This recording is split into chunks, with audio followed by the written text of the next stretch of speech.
अस्सलाम वालेकुम नाज़रीन, आप देख रहे हैं न्यूज़ टॉक। मैं हूं यशवीन जमाल। नाज़रीन, 8 फरवरी को होने वाले इंतखाबात के नतीजे में इत्तेहादी वफाकी हुकूमत मार्ज़ वजूद में आई। कौमी असम्बली में वाज़ेह अक्सरियत और सेनेट इंतखाबात में भी अक्सरियत हासिल करने के बावजूद हुकूमती इत्तेहाद के अरकान में एतमाद का फुकदान नजर आ रहा है। अपोजिशन तो ये कहती नजर आ ही रही है कि हुकूमत 6 माह से ज्यादा चलती नजर नहीं आ रही, लेकिन हुकूमती अरकान भी हुकूमती मुस्तकबिल के बारे में कुछ ज्यादा पुरुमीद नहीं दिखाई देते। हमने पहले ये तो देखा था कि हुकूमती इत्तेहाद में शामिल जमातें एक दूसरे पर तनकीद करती हैं, लेकिन ऐसा खाल खाल होता था कि अपनी जमात को ही तनकीद का निशाना बनाया जा रहा हो। वैसे तो अपोजिशन हमेशा हुकूमत की मुखालफत ही करती है, लेकिन इस दफा जहां अपोजिशन हुकूमत को टफ टाइम देने को कमर बस्ता है और ईद के बाद एक भरपूर तहरीक चलाने की तैयारी जो है वो किए बैठी है, मारूजी हालात, ये जो सभी सिचुएशन है उसके अंदर हुकूमत जो है वो भी ऐसा लगता है कि हालात उसके मुवाफिक भी नहीं है। मईशत की सूरत हाल सबके सामने है। अदलिया की तरफ से उनके अमूर में मुदाखलत के इल्जाम का मामला भी हुकूमत के लिए इस वक्त लगता है कि एक इम्तिहान बनता चला जा रहा है। तो ये सभी इशूज, ये जो अदलिया वाला चैलेंज है, इसको कैसे आगे लेकर चलना है, अपोजिशन की तरफ से इन हालात के अंदर और खासतौर पर मुश्किल माशी हालात के अंदर अगर तहरीक भी चला दी जाती है तो किस तरीके से सारी सिचुएशन जो है वो हैंडल की जाएगी, इन सभी इशूज पर बात करेंगे। हमारे साथ मौजूद हैं सीनियर रहनुमा पाकिस्तान मुस्लिम लीग नवाज के राना सनाउल्लाह साहब ने हमें ज्वाइन किया। बहुत शुक्रिया सर आपका, आपके वक्त के लिए। सर, सबसे पहले आपसे यहीं से गुफ्तगू का आगाज करना चाहती हूँ कि सर, अगर आपके इत्तेहादियों के नंबर्स को मिला लिया जाए और आपके अपने नंबर्स को मिला लिया जाए तो एक मजबूत हुकूमत इस वक्त इन प्लेस है, 2/3 अक्सरियत है आप लोगों के पास, लेकिन जो कुछ सीनियर रहनुमाएं पाकिस्तान मुस्लिम लीग नवाज के वो सभी कुछ शेकी दिखाई देते हैं। जावेद लतीफ साहब कहते हैं जी वज़ीर आज़म तो हमारा है, टीम हमारी नहीं है। एक जगह पर आपने गुफ्तगू करते हुए कहा जी कि मेरे लिए इतना ही काफी है कि चले वज़ीर आज़म तो हमारा है। ये क्यों सर कुछ एतमाद का फुकदान लगता है आप लोगों के एंड पर? देखें, कोलिशन गवर्नमेंट जो है उसमें सभी का कुछ ना कुछ होता है। अगर किसी का वज़ीर आज़म है तो किसी का जो है वो कोई गवर्नर होता है, किसी का प्रेसिडेंट होता है, किसी का किसी और जगह पे जो है वो इंटरेस्ट जो है वो लुक आफ्टर हो रहा होता है। तो कोलिशन गवर्नमेंट नाम ही इस चीज़ का है, और अगर कोई ऐसी बात होती है तो वो बिल्कुल कोलिशन गवर्नमेंट के मुतल्लक ऐसी ही बात होती है। इसमें कोई अचंभे वाली या कोई अनोखी बात नहीं है। कोलिशन गवर्नमेंट बहुत सारी पार्टीज़ का जो है वो मजमूए का नाम ही जो है वो कोलिशन गवर्नमेंट होता है। बाकी रही जहाँ तक बात इत्माद की, थोड़ा होने की, ज़्यादा होने की, कमी होने की, तो देखिए मामला ये है कि ये बात हम सब ये कहते रहे हैं, तो सच ही कहते रहे हैं, और एकदम से वो चीज़ें जो है वो बदल नहीं जाती कि मुल्क इस वक्त मुआशी बदहाली का शिकार है, और मुआशी इस्तेहकाम के लिए सियासी इस्तेहकाम ज़रूरी है। मजबूत हुकूमत जो है उसके साथ सियासी इस्तेहकाम भी उतना ही ज़रूरी है, उतना ही ज़रूरी था जितना कि एक जो है वो मजबूत हुकूमत होती है। सियासी इस्तेहकाम के बगैर मुआशी इस्तेहकाम नहीं आ सकता। और अब जो आपने ख़ुद जो बात की है कि ये प्रोग्राम बन रहे हैं कि जी लॉन्ग मार्च होगा, हड़ताल होगी, जलसा होगा, ये होगा, वो होगा, इलेक्शन के रिज़ल्ट को जो है वो डिस्प्यूट किया जा रहा है।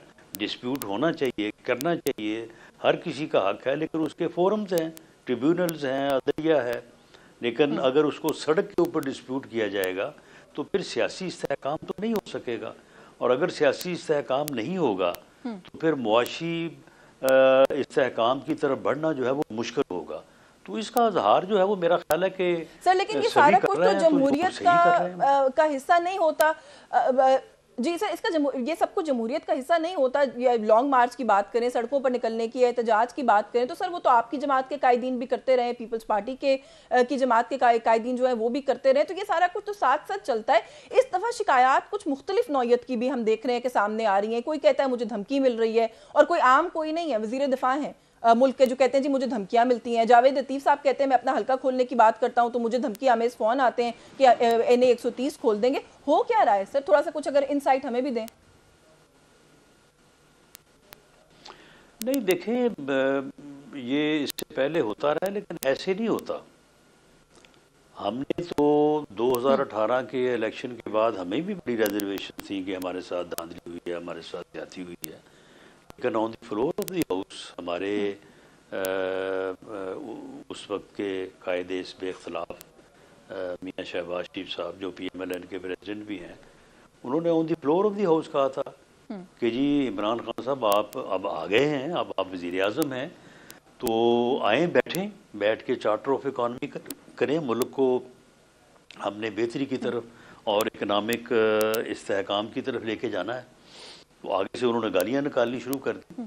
तो हमने तो कभी ऐसे नहीं किया था। हमने तो वो लॉन्ग मार्च की बात या एहतजाज की बात है, वो तो हमने उस वक्त किए जब हमारे खिलाफ झूठे केसेस बनाए गए, हमारे खिलाफ कैपिटल पनिशमेंट के केसेस बनाए गए, वो तो उस वक्त की बात है। हमने तो शुरू में बाकायदा जो है वो सबमिट किया था कि जनाब हम आपके साथ बैठने को तैयार हैं, हम आपके साथ बैठ के मुल्क की बेहतरी के लिए काम करने को तैयार हैं। उन्होंने आगे से गालियाँ निकाली, उन्होंने कहा कि मैंने तो आपको छोड़ना ही नहीं है। तो मामला ये है कि ये एक तरफ से ही जो है ये मसलसल और तसलसल के साथ इस मुल्क को फितने और फसाद के हवाले किया जा रहा है, मुल्क को अदम इस्तेहकाम के हवाले किया जा रहा है। तो उसका फिर जो रिजल्ट होगा, फिर जिम्मेदार तो वही लोग होंगे जो इन चीज़ों को उभारने वाले हैं। सर कौन है उभारने वाले, कौन है? आप कह रहे हैं कि किया जा रहा है हवाले अदम इस्तेहकाम के, कौन हवाले कर रहा है? आपने एक ही आदमी है, एक ही आदमी है, एक ही आदमी है जिसने अपनी पार्टी को भी जरगमला बनाया हुआ है, जो सिस्टम को भी जरगमला बनाए बैठा है, जो किसी के साथ बैठने को तैयार नहीं है, किसी के साथ बात करने को तैयार नहीं है, और एक ही उसका जो है वो अपना नारा है कि मैं किसी को नहीं छोड़ूंगा। तो अब अल्लाह बेहतर कोई हिमायत, कोई बैकिंग, कोई सपोर्ट उनको, या वो खुद नहीं रहेगा, उनको नहीं सर, या वो खुद नहीं रहेंगे। सर ये वाली जो स्टेटमेंट है आपकी, आपको पता है इसको लेकर पहले भी बहुत कंट्रोवर्सी क्रिएट हुई थी। जब आप कहते हैं वो खुद नहीं रहेगा तो इससे क्या मतलब है सर आपका? नहीं तो जब वो कहता है कि मैं किसी को नहीं छोड़ूंगा, उसका क्या मतलब है? अगर उसका मतलब ये है कि वो हमें सियासी तौर पे फारग करेगा, तो हम भी उसे सियासी तौर पे कहते हैं ना कि वो नहीं रहेगा। वो ये कहता नहीं है हर वक्त कि मैं किसी को नहीं छोड़ूंगा। थोड़ा सा हमने तो कभी नहीं कहा कि जी ये हमें कत्ल करने की तरफ है। इनको जब मौका मिलता है तो ये शोर मचाना शुरू कर देते हैं। कभी कहते हैं हमें जहर दिया जा रहा है, कभी कह रहे हैं हमें जो है वो ख़त्म करने का मंसूबा बन रहा है। खुद रोज कहते हैं मैं किसी को नहीं छोड़ूंगा। लेकिन सर ये जो जहर देने वाली बात है आपने क्योंकि खुद रेस कर दिया, आपको नहीं लगता कि एक बहुत संगीन और हसास मामला है, और इसकी अगर वो कह रहे हैं तो इन्वेस्टिगेशन होनी चाहिए? आप लोग के सियासी इख्तिलाफात अपनी जगह, साबिक वज़ीर आज़म है मुल्क के सर, वो नहीं तो वो बताएं ना किसने जहर देने की कोशिश की है। जब उनको ये पता है कि टॉयलेट क्लीनर के कतरे मिलाए गए हैं, 3 कतरे, ये भी पता है कि 3 कतरे मिलाए गए हैं, ना 2 ना 4, तो उनको ये नहीं पता कि मिलाए किसने, बताएं। यानी ये ड्रामे हैं सारे। कोई इनको ना जहर देना चाहता है, ना कोई इनको कत्ल करना चाहता है। सियासी तौर पे वो बाकी सबका खात्मा चाहते हैं, तो हम भी फिर दुआ करते हैं कि जो सबको ख़त्म करना चाहता है वो अल्लाह ताला फिर उसे ही संभाले। अच्छा, आप ये कहते हैं कि सर ये देखिए फिर वही बात है, ये फिर बड़ी एक संगीन बात है, स्टेटमेंट है जो आप दे रहे हैं। इससे फिर जो सियासी मुखालफीन है वो आप पर उंगलियां उठाते हैं कि शायद आप कहीं ना कहीं ये कह रहे हैं कि उनका वजूद खत्म हो जाएगा, सियासी वजूद की बात नहीं है। फिर मैं सियासी वजूद की बात कर रहा हूँ, और मैं ये भी समझता हूँ कि वो भी मेरे सियासी अल्लाह ताला उसे संभाले।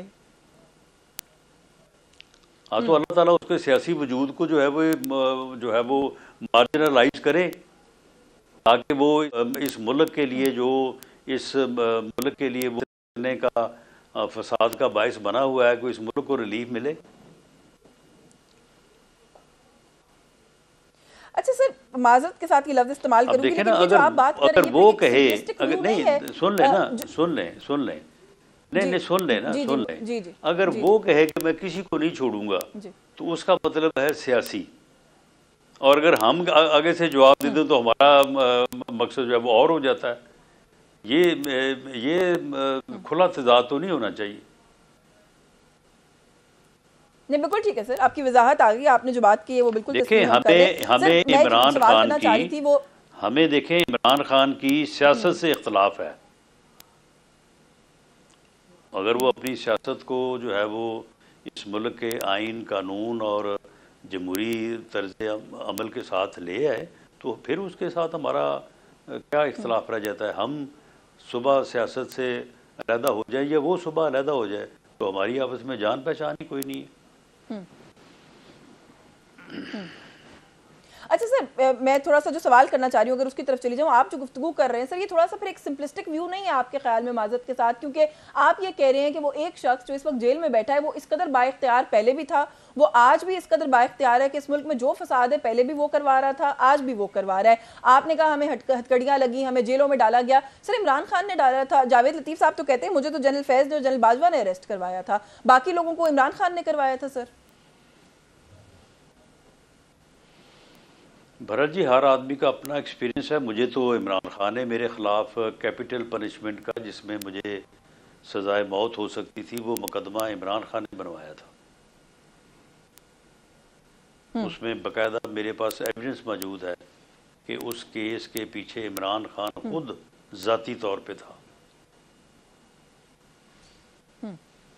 और अगर फैज़ हमीद ने भी किया था तो फैज़ हमीद इमरान खान प्राइम मिनिस्टर के मतहत था या प्राइम मिनिस्टर फैज़ हमीद के मतहत था?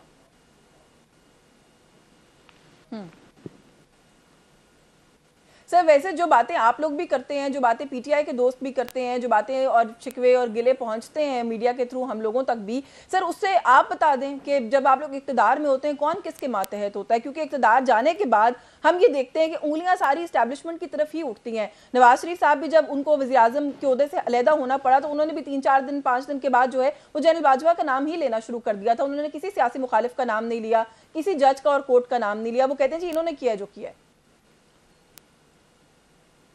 नहीं, हम तो जब हुकूमत में थे उस वक्त भी ये बात करते थे, जब बाहर आए हैं तो उस वक्त भी ये बात करते थे। मियाँ नवाज शरीफ साहब ऑन रिकॉर्ड हैं। हुकूमत में जब हम थे तो हमारे खिलाफ इस्टेब्लिशमेंट की कार्रवाइयाँ होती थी। इस्टेब्लिशमेंट ने 2014 के धरने इमरान खान से इस्टेब्लिशमेंट ने करवाए। उसके बाद 17-18 में जो हमारे खिलाफ कार्रवाइयाँ हुई इस्टेब्लिशमेंट ने जो है वो करवाई। लेकिन इस्टेब्लिशमेंट जब इमरान खान बरसे इक़्तिदार था तो उस वक्त वो कहता था कि जी इस्टेब्लिशमेंट तो बहुत सही काम करती है। आईएसआई जो है ये इसको दरअसल करप्शन का पता चल जाता है और इसलिए इसकी लड़ाई होती है मियाँ नवाज शरीफ से या पीएमएलएन से कि वो करप्शन करते हैं, आईएसआई को पता चल जाता है तो आईएसआई तो रोकती है। तो ये कहता था कि आईएसआई जो फ़ोन टैप करती है ये ठीक करती है, ये हमारी हिफाजत के लिए करती है।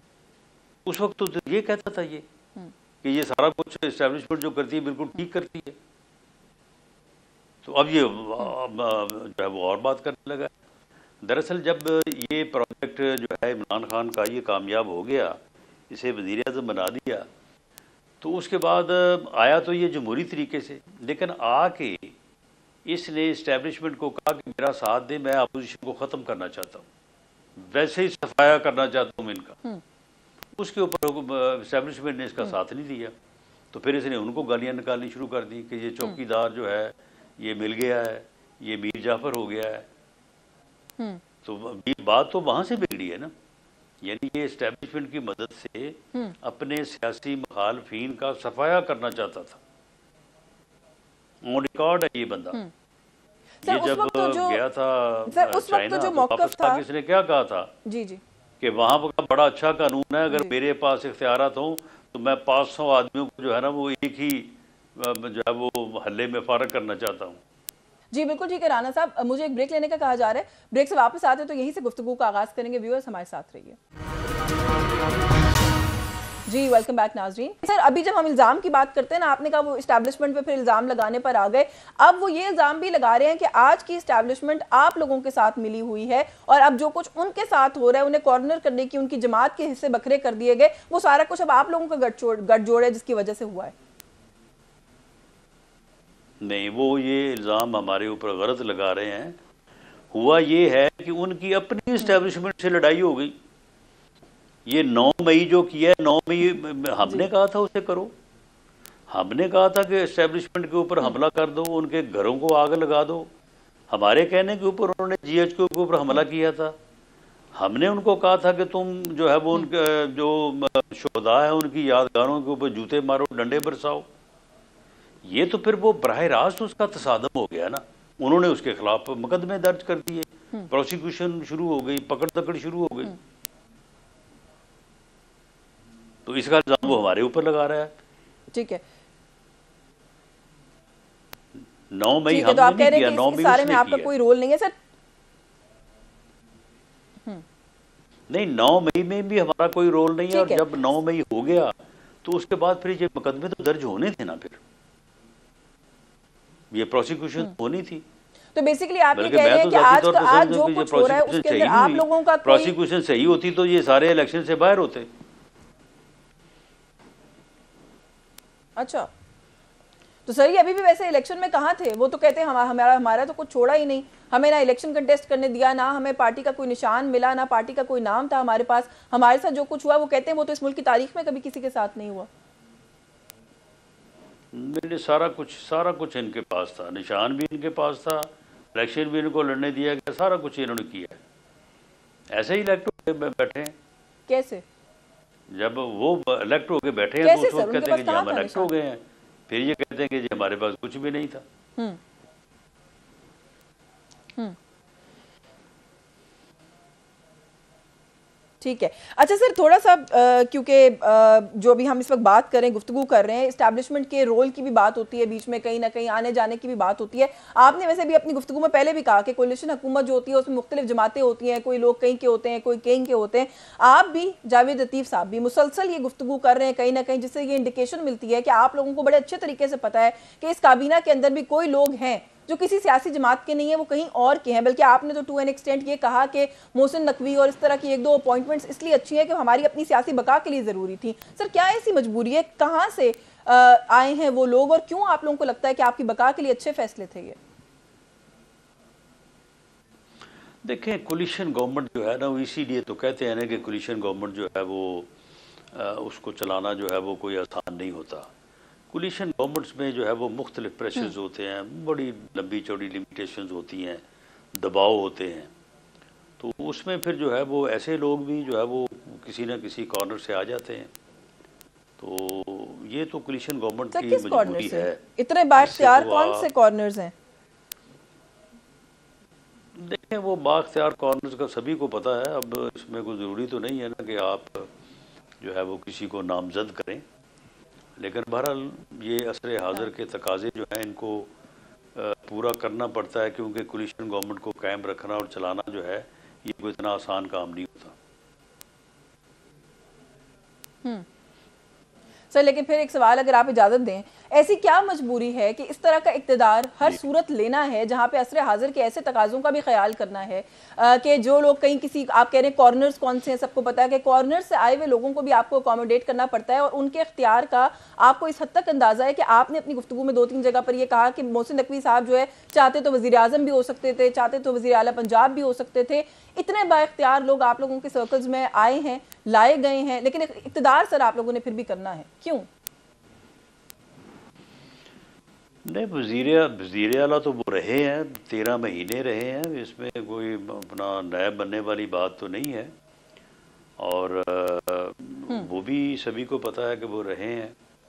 तो मामला ये है कि इक़्तिदार लेना मजबूरी नहीं है, लेकिन आप मुझे बताएं कि इस वक्त अगर PMLN जो है वो आगे कदम नहीं उठाती, तो फिर आप मुझे बताएं कि फिर मुल्क जो है वो किस हादसे से दो चार होता, और क्या तरीका था कि गवर्नमेंट जो है वो बनती। हमने ये कहा कि भाई अगर किसी और के पास अक्सरियत है तो वो साबित करे और गवर्नमेंट बनाए। हम बिल्कुल तैयार हैं इस मकसद के लिए, हम तैयार थे। पीपल्स पार्टी हमारे साथ कोलिशन करने से पहले इन लोगों के साथ जो सुन्नी इत्तेहाद या PTI के आज़ाद रुकन थे, इनके साथ बात करने को तैयार थी, और वो बात करने के लिए उन्होंने कुछ थोड़ा बहुत पेशरफ्त भी की। वो किसी के साथ बैठने को तैयार ही नहीं है, वो किसी के साथ बात करने को तैयार ही नहीं है। तो फिर जो है वो पीपल्स पार्टी ने सेकंड ऑप्शन के तौर पे हमारे साथ बात की। अगर वो किसी के साथ बैठने या बात करने को तैयार होता तो आज ये पीटीआई वाले जो हैं या ये सुन्नी इत्तेहाद वाले ये गवर्नमेंट में होते। तो जब वो किसी के साथ बैठने को तैयार नहीं, किसी के साथ बात करने को तैयार नहीं, तो फिर हम भी अगर आगे कदम ना बढ़ाते तो फिर आप बताएं मुझे कि फिर मुल्क जो है वो किस सूरत हाल से दो चार होता। तो यानी कि आप बेसिकली ये कह रहे हैं कि आप लोगों ने मुल्क के खातिर जो है वो कुर्बानी दी है। अच्छा, इस बात के ऊपर भी सर जावेद लतीफ़ साहब ने एक बड़ा दिलचस्प कह लूँ या क्या कहूँ एक बयान दिया है। वो कहते हैं जी हमने इदारों को रिलीफ देने के लिए उनकी तरफ, उनकी गर्दन की तरफ बढ़ते हुए हाथों को अपनी तरफ मोड़ा। हमें लगा कि हमने in the larger interest of the country किया है, लेकिन वो जो कुर्बानी हमने दी उस कुर्बानी को इस मुल्क के लोगों ने कबूल नहीं किया है, उन्होंने मुस्तरद कर दिया है। अब आप ये कह रहे हैं कि आपने दूसरी दफा वही काम किया और वैसी ही कुर्बानी दी है। देखें, इसमें कोई शक नहीं कि कोलिशन गवर्नमेंट जो हमने पहले ली थी उस वक्त भी मुल्क डिफॉल्ट के दहाने पे था और हमने अपना पॉलिटिकल कैपिटल जो है वो की कास्ट के ऊपर जो है वो गवर्नमेंट ली और मुल्क को बचाया। अब भी सूरत हाल उससे ज़्यादा मुख्तलिफ नहीं थी।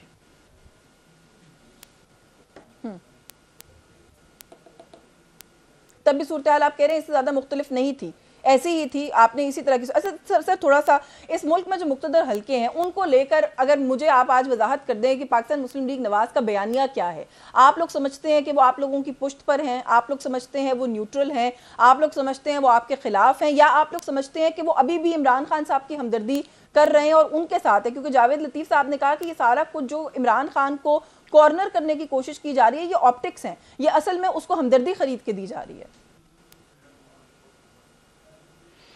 बहरहाल ये उनका एक अपना बयान है, उसकी वो वजाहत खुद कर सकते हैं।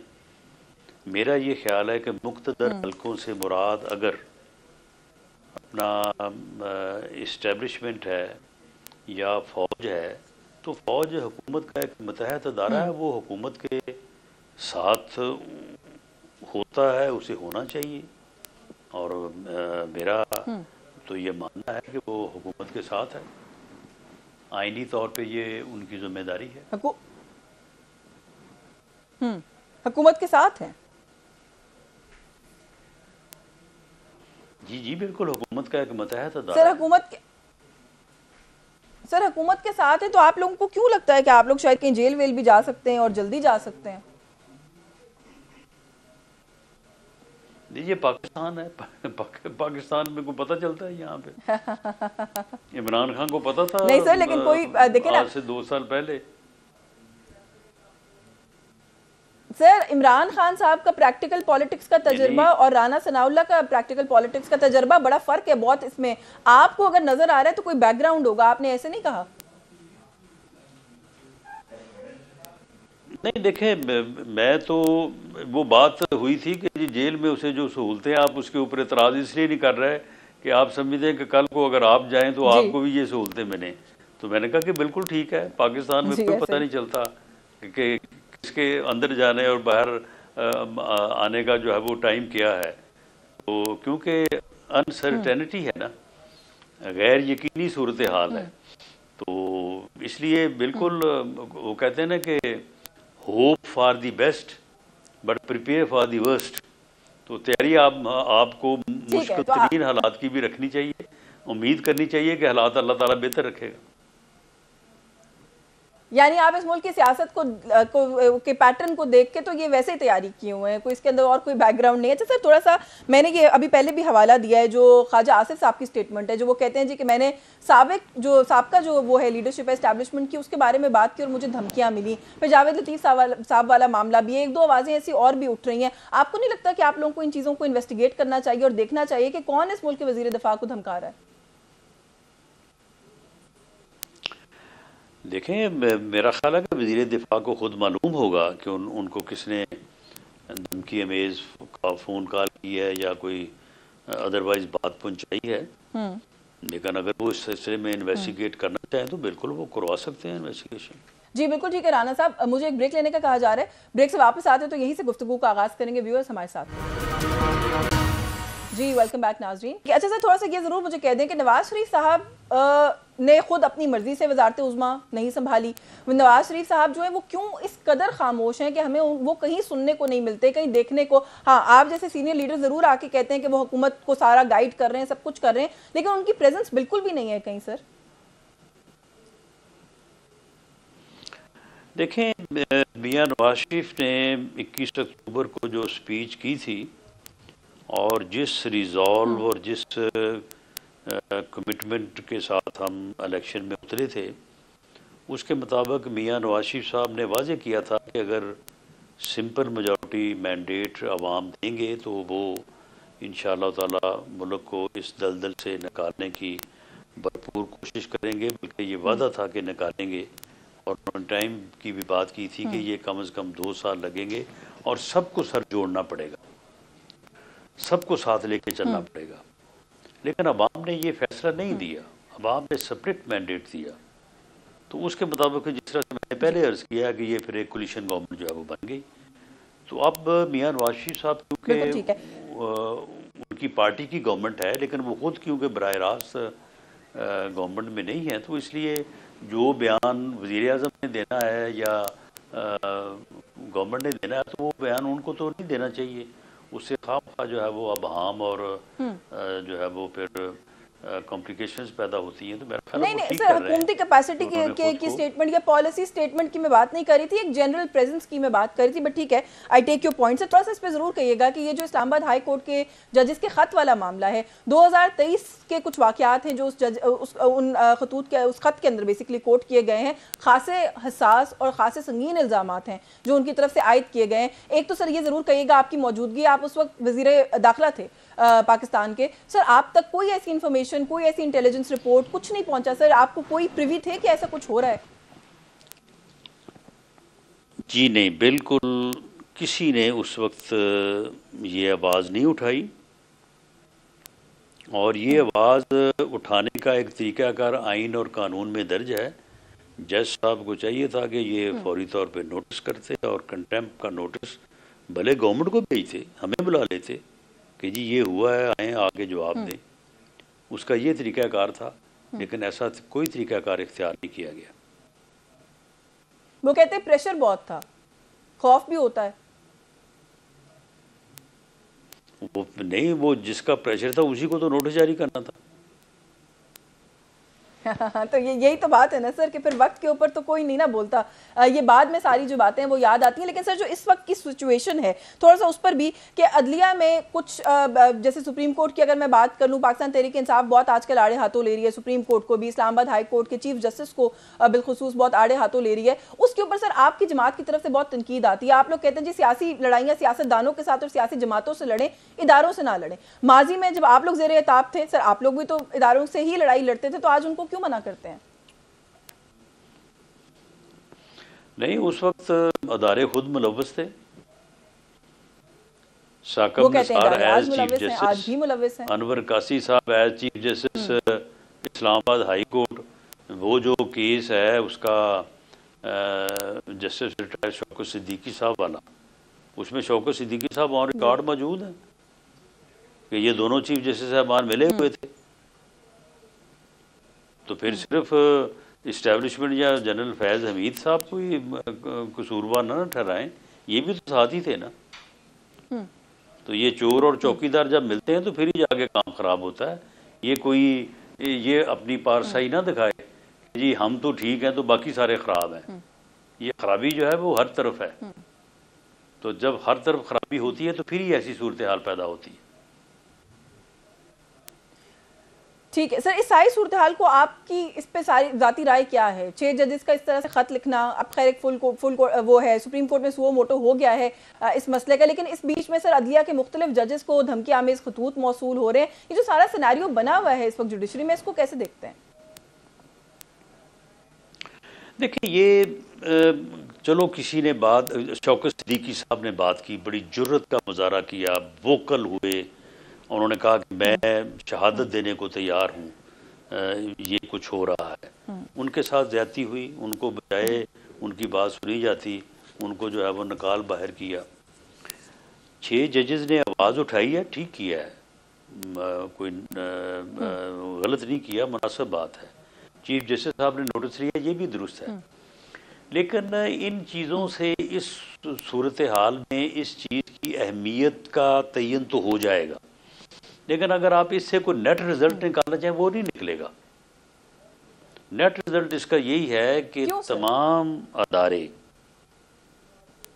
अदारे जो है वो सर जोड़ के बैठें, जो आज तक हो चुका है उस सच को कौम के सामने ले आए, जो माजी में है उसको दफन करें, उसके ऊपर माफ़ी तलाफ़ी करें और आइंदा के लिए एक नए दिन की जो है वो शुरुआत करें आइन कानून के मुताबिक। तमाम अदारे अपनी अपनी हदूद में रहें ताकि पाकिस्तान आगे बढ़ सके। इसके अलावा अगर ये खींचातानी इसी तरह से चलती रही, अदलिया कहे जी इस्टेब्लिशमेंट कहे जी अदलिया, दोनों मिलकर कहें जी सियासतदान कहें कि ये, तो इससे जो है वो कुछ हासिल नहीं होगा, क्योंकि सभी इसमें मुलव्वस है। इसमें अदलिया भी बजाते खुद मुलव्वस है, इसमें इस्टेब्लिशमेंट भी मुलव्वस है, इसमें मीडिया भी मुलव्वस है, इसमें सियासी जमातें सियासतदान भी मुलव्वस हैं। चले किसी का ज़्यादा किसी का कम, लेकिन सभी जो है वो इसमें कसूरवार है। लेकिन हिस्सा सबका है, तो सभी एक दूसरे को कैसे सजा दे रहे हैं सबके। लेकिन सर देखिए ना, आप ही लोग स्टेप अप करके इस सिलसिले को रोक दें, आप ही लोग स्टेप अप करें और इस सिलसिले को रोक दें। आप भी तो इस बात का इतराफ कर रहे हैं ना कि बारियां लगी हुई हैं, आज वो अंदर हैं, कल हम अंदर होंगे। आपको भी पता है कि कौन अंदर करता है, कैसे अंदर होते हैं। अभी आपने भी कहा कि हर किसी का नाम लेने की जरूरत नहीं है, तो कहीं आप ही लोग सर पहला कदम ले लें इस सिलसिले को रोकने का। तो ये कदम इसी तरह से होगा ना कि कोई मिलके बैठेंगे तो इसके ऊपर बात होगी ना। ठीक है, मिलकर बैठने पे एक ही बंदा हायल है। हाँ ठीक है, आप कह रहे हैं मिलकर बैठने में एक ही बंदा हायल है, वो इमरान खान है। सर आखिर में बस ये मेरा आखिरी सवाल है, इसका जवाब दे दीजिए। हायल अभी आप कह रहे हैं कि वो है, लेकिन उनकी जमात अभी भी यही कह रही है कि वो ईद के बाद तहरीक का आगाज करेंगे, सड़कों पर निकलेंगे। वो कहते हैं जब तक इमरान खान की रिहाई नहीं होगी तहरीक जारी रहेगी। माशी बहुत सारे चैलेंजेस हैं, कोलिशन गवर्नमेंट है, उसके अपने चैलेंजेस होते हैं, कैसे डील करेंगे सर? देखिए जी, गवर्नमेंट को डील तो करना पड़ेगा, लेकिन बात वही है जो मैंने पहले की है कि इस वक्त पाकिस्तान जो है वो एक क्राइसिस में है, और ये क्राइसिस जो है ये सियासी इस्तेहकाम के बगैर हल होने को नहीं है। और सियासी इस्तेहकाम उसी वक्त होगा जब सब मिल बैठेंगे, जिस तरह से मियां नवाज शरीफ ने कहा था कि सबको सर जोड़ के बैठना पड़ेगा अगर मुल्क को इस क्राइसिस से निकालना है। अब इसमें फिर जो नहीं बैठेगा वो जिम्मेदार होगा। अल्लाह ताला इस मुल्क के ऊपर अपना रहम करे, इस मुल्क को सलामत रखे। हम तो ख्वाहिश कर सकते हैं, कोशिश कर सकते हैं। बहुत शुक्रिया आपका। अल्टीमेट रिजल्ट जो है ना वो तो फिर अल्लाह के हाथ में है। बिल्कुल सही है सर, बहुत शुक्रिया आपका राना साहब, आपने आज प्रोग्राम में हमें वक्त दिया। व्यूअर्स, राना सनाउल्लाह साहब हमारे साथ मौजूद थे। उन्होंने कहा जी कि जो भी अगर इकट्ठा बैठेंगे नहीं तो मुल्क के मसाइल का हल नहीं मिलेगा, और जो भी उसके रास्ते में हाइल होगा वो आने वाले दिनों में जिम्मेदार होगा। इस मुल्क की जो भी तबाही या नुकसान होगा उसका। न्यूज़ टॉक से आज के लिए बस यही कुछ। यशवीन जमाल को इजाजत दीजिए, अल्लाह हाफ़िज़।